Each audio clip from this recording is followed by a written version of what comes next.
Hello, my name is Wendel Ray, and it's a pleasure to be here talking about the work of Dr. Eric Trappeniers. I became aware of Dr. Trappeniers' work about 5 years ago when I had an opportunity to watch him work with several clients, and I was mesmerized by that experience. What amazed me about Eric's work is how familiar it seemed to me. I have spent the last 30 years or so studying the work of the masters that created systems thinking, communication theory. Gregory Bateson, Don Jackson, Jay Haley, Milton Erickson, John Weakland, a few others have been the focus of my attention for decades. And it was amazing to me to have an opportunity to watch a therapist who showed so many aspects of the exact kind of work that Don Jackson had done in the 50s and 60s. Many of you may not know who Don Jackson is or was, but he is very important in the field of systems thinking. Many people think he invented communication theory and the first model of system family therapy. He was the first supervisor of so many people that became the first generation of family therapists and theorists, including Gregory Bateson and Jay Haley, and even Virginia Satir, were all people that Jackson helped launch their careers, and he was their supervisor, and so he was a very important man. And he died very young. He died in 1968. So he's not as well known as he rightfully should be.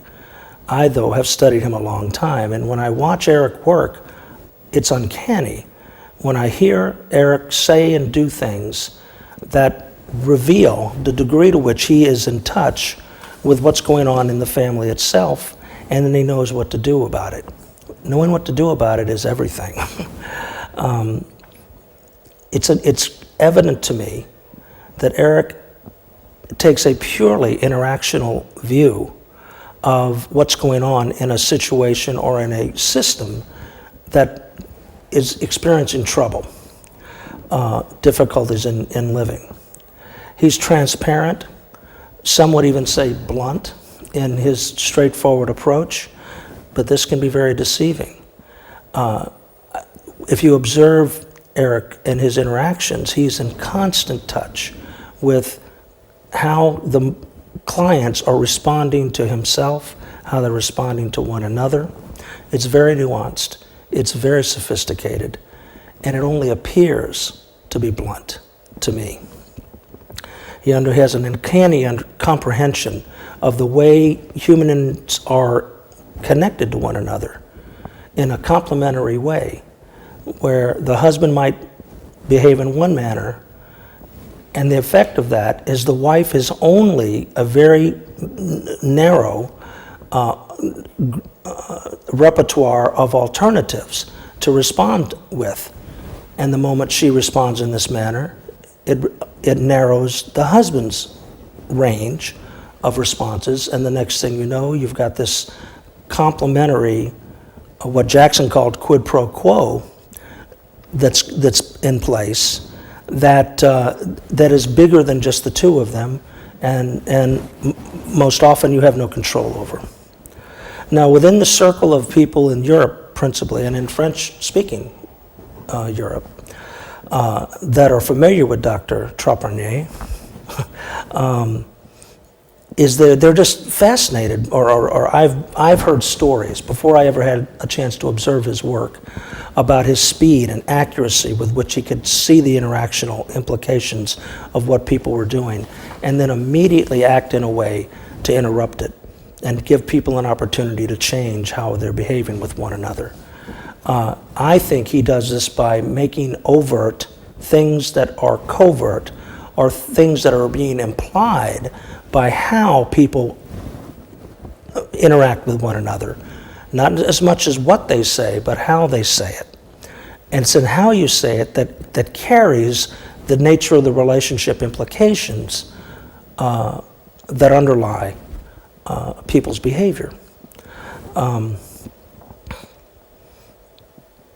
Eric has, and let me just say, the moment you have a working knowledge of the communication theory that the Palo Alto group articulated in the 1950s, again, it's Gregory Bateson and Don Jackson, Jay Haley, John Weakland, and of course Milton Erickson were the principal creators of that point of view.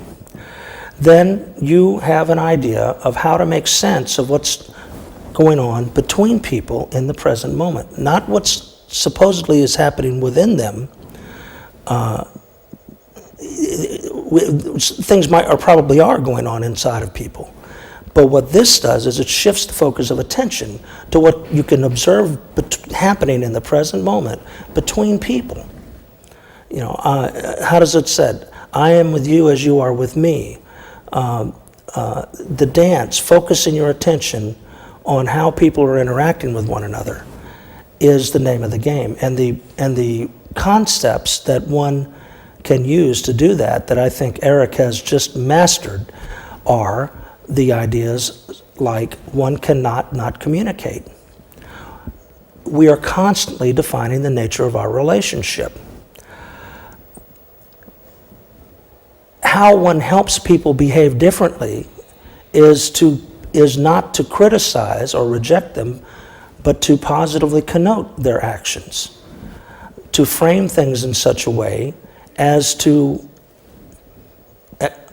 accept what people are doing and then push it to the point of absurdity.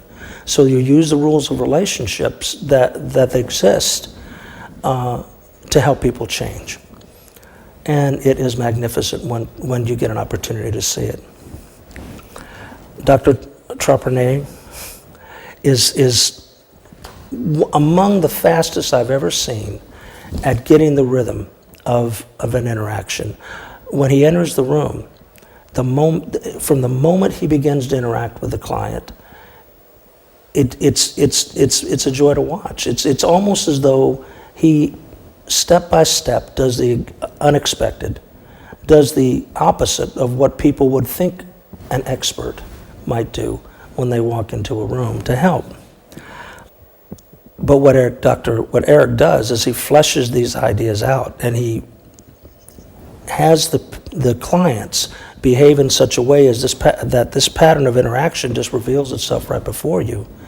And then comes the interesting part and the fun part, knowing what to do with it, knowing how to help people change themselves. Now I'll tell you something else Eric understands deeply, and that is that behavior is adaptive, and that symptomatic behavior is often usefully understood as an unlabeled comment about the untenable nature of the relationship. This is all about the nature of the relationship. One could even make the case that when you're working with a client, you're not working with an individual or two individuals, you're working with the relationship that exists between these individuals. And Eric does this as masterfully as anyone I have ever seen.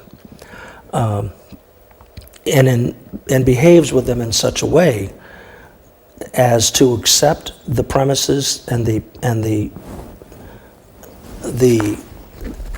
interactive dance that they are caught up in, and in essence invites them to continue to do it as the shortest way to help people to desist from these self-defeating, complementary ways of fitting with one another. Eric's work is in complete agreement theoretically with all of the models of practice that evolve out of the Palo Alto group. And they are the tried and true models of system thinking. Obviously, Don Jackson, Virginia Satir's conjoint family therapies, Jay Haley's strategic therapy, Milan's systemic family therapy, MRI brief therapy, are all models that are derived from the Palo Alto group. I think Eric has incorporated all of these models deeply into himself and made him his. And then you watch this extraordinarily talented therapist be and behave with other people It's a beautiful thing. But let me say makes it even more beautiful. This is teachable. When one observes Eric work, you can see these communication theory concepts come to life. You cannot not communicate. We are constantly defining who am I in relation to you. Impasses, symptoms take place when people can't come to an agreement over who am I in relation to you, what am I allowed to do, and what are you allowed to do. And often people become very afraid when they are confronted with the idea that people can't accept how they are and who they are, so they hold on tighter. And to watch Eric just walk right, it takes courage. It takes what's the right word? Usually one has to believe in oneself to be able to have the courage to walk into a situation like that boldly and do what you have to do to help people change. I can't tell you how important the ability to do that is, and what is even more important is that he does it in a way that can be taught and understood, that other people can learn. I want to say, the main thing I want to say is us English-speaking people are really at a disadvantage because we don't have the opportunity to understand the work of this master. I hope that's going to change when his book is published soon. I hope it becomes available in English because we've got a lot to learn from this fellow who is, and I'm not even sure where he got this talent and ability. I don't know his background adequately to know where you learn these kinds of skills. It's almost as though he sat at the feet of Don Jackson and learned from him. It's that uncannily similar. The perceptive acuity, the quickness, the lightness of touch that he has, that are incredibly important to his success as a therapist. When you watch how people respond, and then you watch how Eric responds to their response, and then he trusts the situation enough to let go and say, you decide what you're going to do with it, and I'll see you if you decide to come back. And they come back when they need to, and usually changed people. Well, this is a remarkable thing, and it's worthy of study. It's been a pleasure watching Eric work, and I can look forward to how the world becomes more familiar with him. Thank you very much.